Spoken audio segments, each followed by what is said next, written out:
Hi, this is Recovery Talks. I'm Bruce. I'm in recovery. So this morning I want to talk about acceptance. I want to read from, well, in this edition for page 417, just one paragraph of acceptance. It says, and acceptance is the answer to all my problems today. When I'm disturbed, it is because I find some person, place, or thing, or situation, some fact of my life unacceptable to me, and I can find no serenity until I accept that person, place, thing, or situation as being exactly the way it is supposed to be at this moment. Nothing, absolutely nothing, happens in God's world by mistake.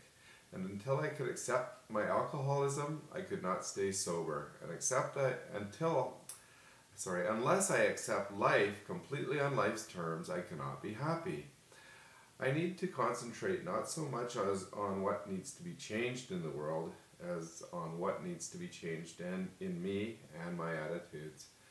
You know, I love that paragraph on acceptance.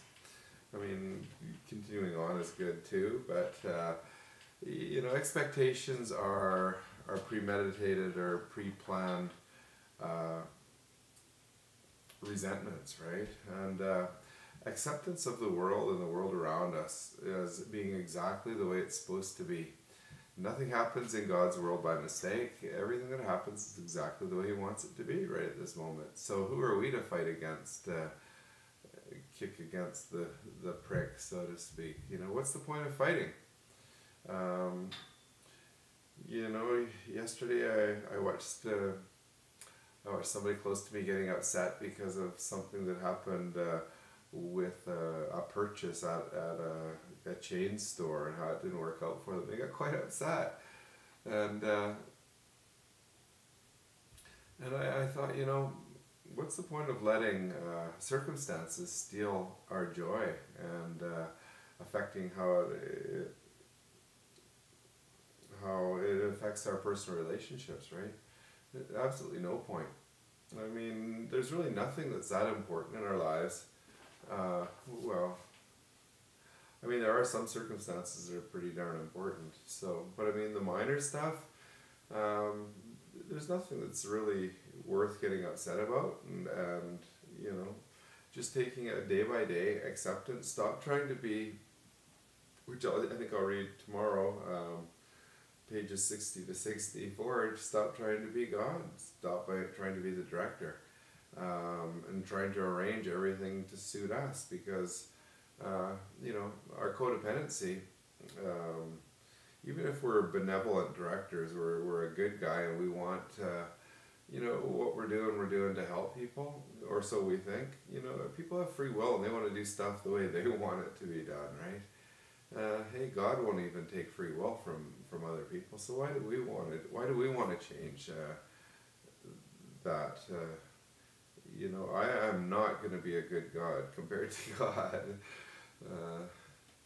I was listening to a famous evangelistic type preacher guy, I won't mention, but he was talking about if he was God, he would give everybody everything they want, because he wants to be liked and he doesn't like to see people hurting and suffering and what's going on in this world. I'd be the same way, I'd be like Bruce and Bruce Almighty when he's got all these prayer requests. He just hits answer all on the computer, right? 17,000 people or 170,000 people won the lottery that day. We ask and we ask amiss because our hearts, right? We don't know what's best for us, but God does. And the way this world's set out, it's it's there. I don't know why God's done it, and I'm not going to question how this world is. All I know is,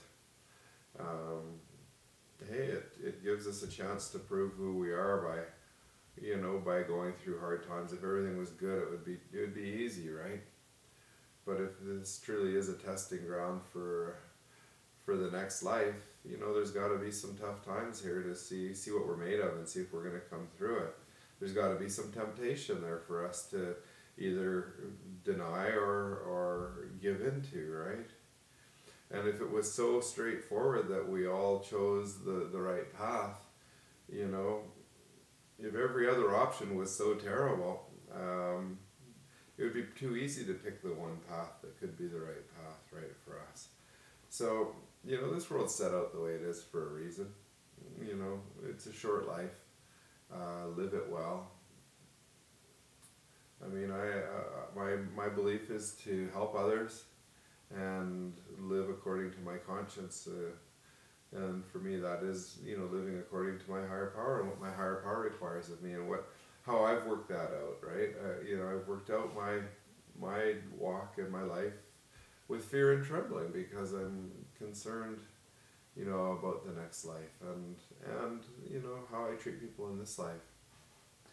Acceptance, without acceptance, we're going to be constantly at odds with everything our higher power is trying to do in our life. And life itself, because life itself is an obstacle, right? It can be. We have good times and we have tough times. And we just have to rest and be at peace, have acceptance. That's the key to our serenity today. Anything else is going to be second rate and stressful and frustrating. And not just for us, for all those around us, right? Yeah. Anyways, these are my thoughts today. My opinion, I think I'll stick with it today. And I love you guys. And hey, if anyone out there is struggling, please call me if you want to talk. 778-242-5565. You can call collect. Okay. Love you all. Bye for now.